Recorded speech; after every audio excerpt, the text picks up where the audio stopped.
he told me how he had sat in the car, like crying and asking God. And now that you say that, that's probably when he was going to shoot himself. Like right before he was going to shoot himself is when he was pleading with God to give him a sign. Yeah. We begin with breaking news tonight because the death toll from the pandemic continues to rise. And the number one priority from our standpoint is the health and safety of the American people. Church choirs silenced. Singing has been banned at all church services in California. But we begin tonight with the growing concern as the toll from that deadly coronavirus now grows. Nearly every state in the country has now been declared a public health disaster zone. Growing up in New York, we grew up in we had a single mom, and we grew up in a very humble environment, you want to say. And there was all 6 of us, my grandmother and my great-grandmother, in a 2-bedroom apartment above the bar. So we spent most of our time in her bar. It was called Frank's Bar.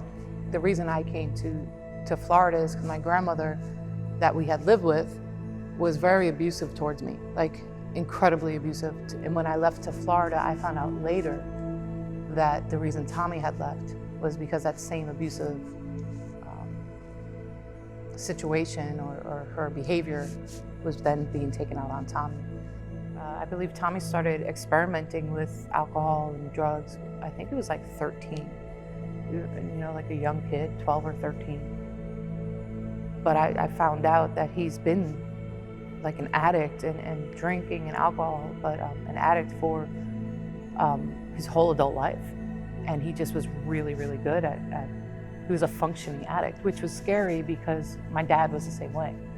So I would just pray. I mean, it's the only thing I know what to do, because you can't, I learned with my dad, like you can't make somebody want to get better. And unfortunately, that's usually when they have no other choice but to get better. There was a moment where I was really having a conversation with God of just, I knew he wasn't a believer, and I knew that he would spend an eternity separated from God, and it was breaking my heart. I had reached out a few times for help, even to my sister Maria. And she said something to me that is so important today that didn't make any sense when she had said how Jesus is pursuing me, and that eventually I'm going to be brought to my knees. And over the course of the next year and a half, my problems with alcohol and substance abuse worsened to the point where I was literally brought to my knees. In late 2019, in December, to where my wife had thrown me out of the house, changed the locks, told me I didn't deserve my children. In that same week, I was preparing myself to be fired and terminated from that career I mentioned that I had built from the basement. And so every day I wanted to do better. And each day that I failed at that, it was like digging your own grave, digging a deeper ditch every day. So where on the outside, to people looking at me, my wife, my children, my sisters,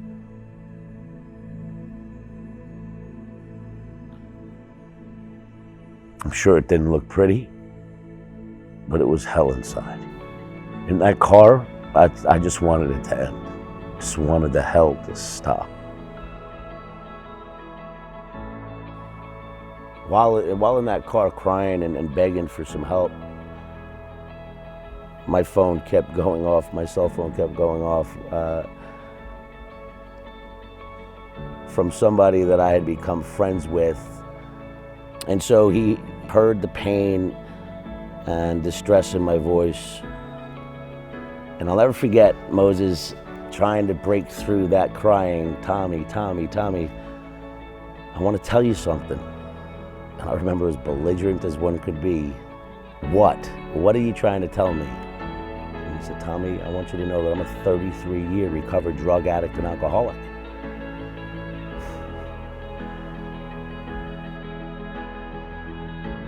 Where I was hopeless and couldn't see a solution or a way out, other than ending my life, there it was, real time. God had put somebody in front of me that knew what I was going through. Right then and there, I had instant faith, instant belief in Jesus Christ. Maria invited me to church over the course of 10 years to come to Potential Church. And I always disregarded it. In fact, I remember how much I used to mock and criticize this church. Our pastor, who speaks to my heart every single time I hear the man speak. I show up, I sit upstairs in the balcony. Maria foregoes her responsibilities that she has to sit with her brother. I remember not feeling any of that judgment that I always had towards this church. So I decided I'm gonna come back. And I remember seeing a family in front of me, a husband, a mother, 2 girls and a son. Between the word that was being given about baptism and putting on a God jersey and watching this family sit in front of me, just watching the father hold his son who looked just like mine, I remember thinking, this is my home.